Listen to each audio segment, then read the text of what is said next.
کو یہ پیغام دیتا ہے کہ 61 ہجری میں کربلا کے میدان میں جو جنگ ہوئی تھی، اس جنگ کو امام حسین نے جیت لیا۔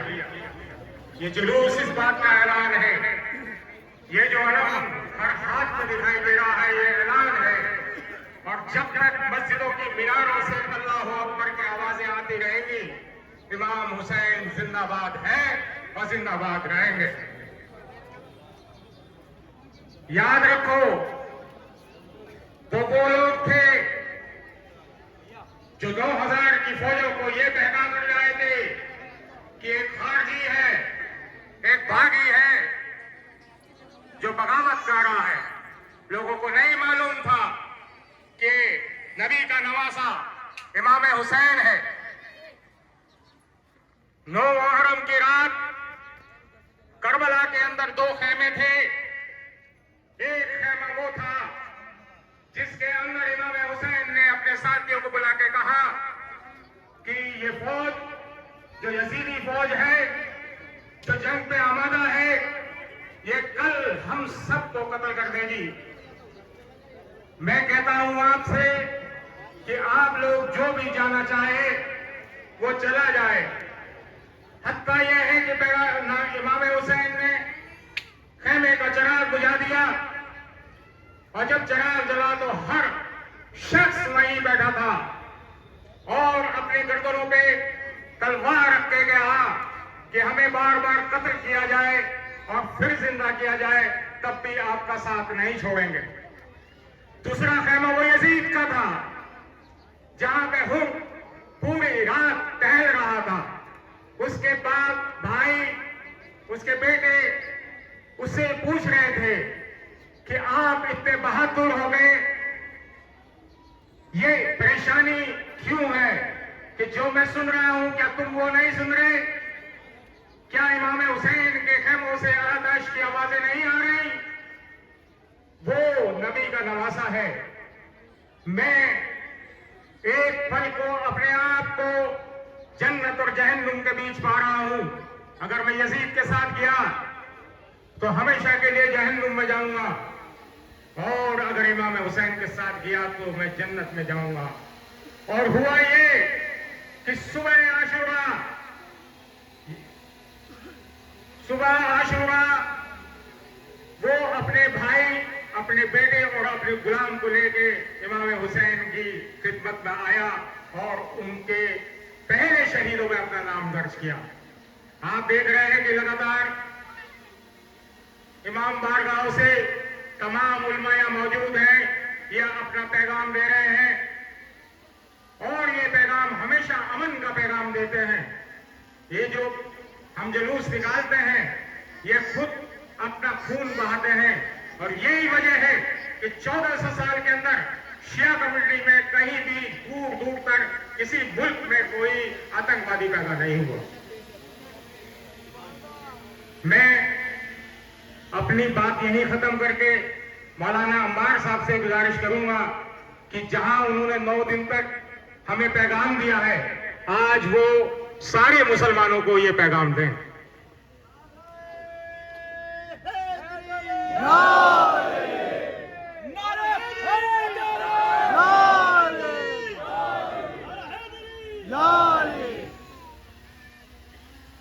لا حول ولا قوة إلا بالله العلي العظيم أعوذ بالله من الشيطان اللعين الرجيم بسم الله الرحمن الرحيم نحمده ونصلي على رسوله الكريم وآله الطيبين الطاهرين المعصومين المظلومين أما بعد فقد قال رسول الله صلى الله عليه وآله وسلم حسین منی وانا من الحسین صلوات پڑھ دے محمد۔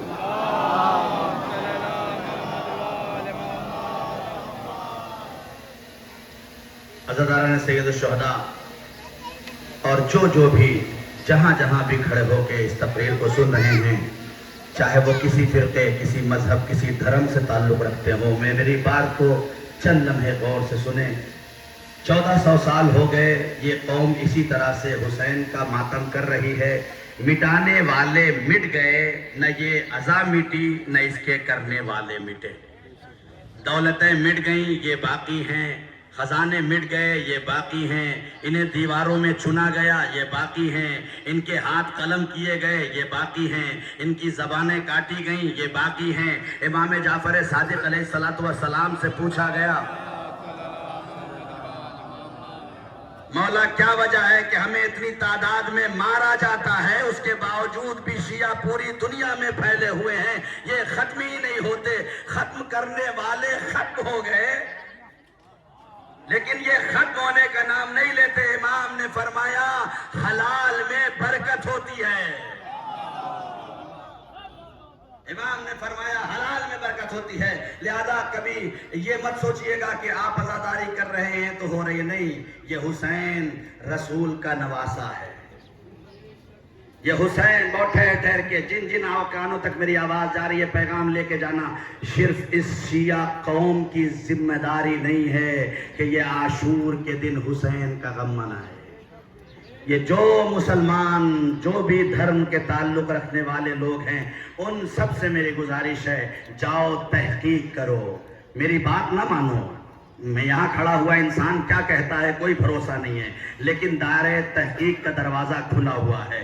تم جوان ہو، تمہیں جنت جانا ہے، تم دنیا کی الجھنوں میں گرفتار ہو کے جہنم کی طرف مت چلے جاؤ. حر بننا چاہتے ہو تو در حسین پہ آنا پڑے گا، حر بننے کے لیے در حسین پہ آنا پڑے گا. اسی لیے شاعر نے کہا انسان کو بیدار تو ہو لینے دو، انسان کو بیدار تو ہو لینے دو، ہر قوم پکارے گی ہمارے ہے حسین.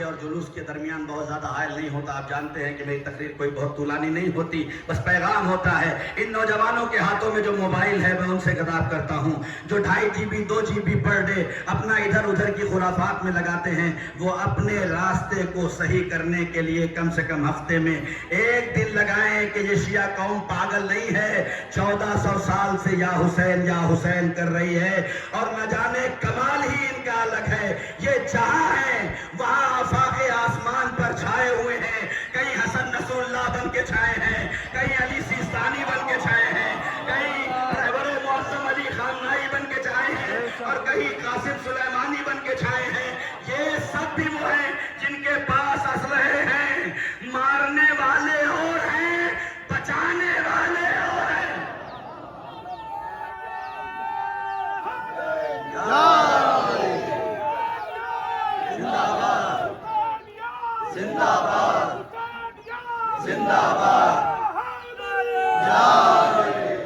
یہ قوم الگ ہے، دنیا سے الگ ہے. اس قوم کا درہ امتیازی یہی ہے کہ یہ جہاں جاتے ہیں امن و امان پھیلاتے ہیں، فساد نہیں پھیلاتے. یہی وجہ ہے کہ 1400 سال سے لے کر آج تک شیعوں میں کوئی ٹیررسٹ نہیں ہے، کوئی ایک ٹیررسٹ نہیں. جملہ آگے آپ کی نظر کرتا ہوں، کوئی ایک ٹیررسٹ وجود میں نہیں آتا. کیوں؟ اس لیے کہ یہ اپنا ہاتھ اٹھاتے ہیں تو کسی دوسرے کو مارنے کے لیے نہیں، اپنے سینے پہ مارتے ہیں. یہ کسی دوسرے کو نقصان نہیں پہنچاتے. یہی وہ قوم ہے جو آگ جلاتی ہے لیکن کسی کے گھر میں آگ لگانے کے لیے نہیں، حسین کا ماتم کرنے کے لیے. نہ کوئی قوم ایسی ہے. میں بس جلدی ان اہلکاروں کا، جو آفیسرز ہیں، جو پولیس ہے، جو صبح سے ہمارے ساتھ کھڑی ہوئی ہے، ہم ان کا شکر گزار ہیں ان کے کہ یہ صبح سے لے کے اب تک ہماری حفاظت میں لگے ہوئے ہیں. ان لوگوں کا بھی شکریہ، جو مومنین جہاں جہاں سے آئے ہیں، ان بچے نوجوان، ان سب کا شکریہ ہے. آؤ یہاں بیٹھو، سنو، سمجھو، اس لیے کہ تمہارا نبی کہہ رہا ہے حسین منی وانا من الحسین، حسین مجھ سے ہے اور میں حسین سے ہیں. سن 61 ہجری سے پہلے نبی حسین سے ہیں، سن 61 ہجری کے بعد رسول حسین سے نہیں، حسین رسول سے نہیں بلکہ رسول حسین سے ہیں. کیا وجہ ہے؟ سن 61 ہجری سے پہلے نماز رسول سے، روزہ رسول سے، حج رسول سے، زکوٰۃ رسول سے، لیکن سن 61 ہجری کے بعد حسین نے کربلا کی تپتی ریت پر ایک ایسا سجدہ کر دیا کہ سجدہ پکار کے کہتا ہے سجدہ حسین سے، نماز حسین سے، آدم حسین سے، نوح حسین سے، اس لیے کہ اگر حسین نہ ہوتا تو کائنات کا کوئی کام وجود میں نہ آتا۔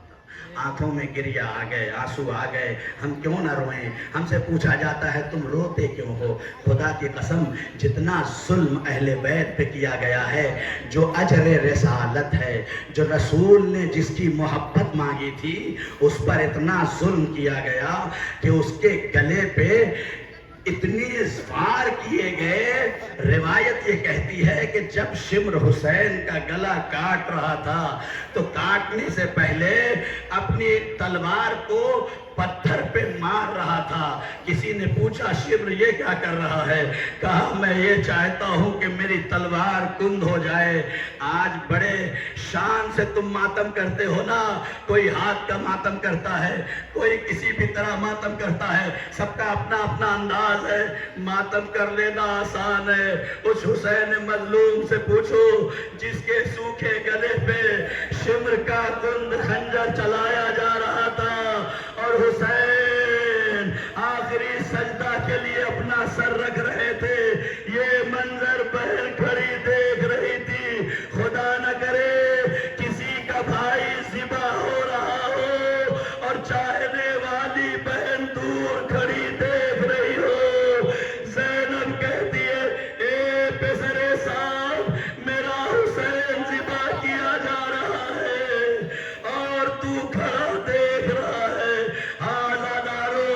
مجلس ختم ہو جاتی، تقریر ختم ہو گئی، لیکن کیا کروں؟ یہ وہ وقت ہے کہ جس وقت حسین میدان میں نکل رہے ہیں، عصر کا وقت ہے، جب اکبر ختم ہو گئے، قاسم شہید ہو گئے اور وہ محمد مارے گئے، حسین نے تلوار کو لیا، اے میری زینب خدا حافظ، اے ام کلثوم خدا حافظ، سب سے رخصت ہو کے آگے بڑھے، تلوار نکالی، اے میرے ظالم، تو نے میرے عباس کو مارا، تو نے میرے اکبر کو مارا، تو نے میرے قاسم کو مارا۔ ایک مرتبہ آواز غیبی آئی، اے حسین تلوار نے آم میں رکھ لو۔ میر انیس کہتے ہیں تیروں پہ تیر کھا چکے، بس اے حسین بس لاشوں پہ لاشیں لا چکے، بس اے حسین بس نیزوں پہ نیزے کھا چکے، بس اے حسین بس ہم تم کو آزما چکے، بس اے حسین بس بس میرے حسین ہم تم کو آزما چکے، اب سر جھکا دو خنجرے بے داغ کے لیے۔ میر انیس کہتے ہیں یہ مرثیہ میں نے لکھا، 5واں مصرع لکھنے کے بعد سمجھ میں نہیں آ رہا تھا کہ میں 6واں مصرع کیا لکھوں۔ گھر پہ گیا، رات میں خواب میں لیٹا، خواب میں لیٹا تو کیا دیکھا؟ ایک بیمار امام جس کے ہاتھوں میں ہتھکڑیاں، پیروں میں بیڑیاں، گلے میں خاردار توق ہے، وہ میرے پاس آیا۔ میر انیس مصرع لکھا ہے، کہا مولا، کہا پورا ہو گیا؟ نہیں مولا ایک مصرع رہ گیا ہے۔ کہا لکھا کیا؟ سنا دو۔ کہا تیروں پہ تیر کھا چکے، بس اے حسین بس نیزوں پہ نیزے لا چکے، بس اے حسین بس لاشوں پہ لاشیں لا چکے، بس اے حسین بس ہم تم کو آزما چکے، بس اے حسین بس اب سر جھکا دو خنجرے بے داغ کے لیے۔ میر انیس 6واں مصرع نہیں ہے، لکھو میر انیس، ہتھکڑیاں ہلی، اے میر انیس لکھ دو، اب سر جھکا دو خنجرے بے داغ کے لیے، کچھ امتحان چھوڑ دو سجاد کے لیے۔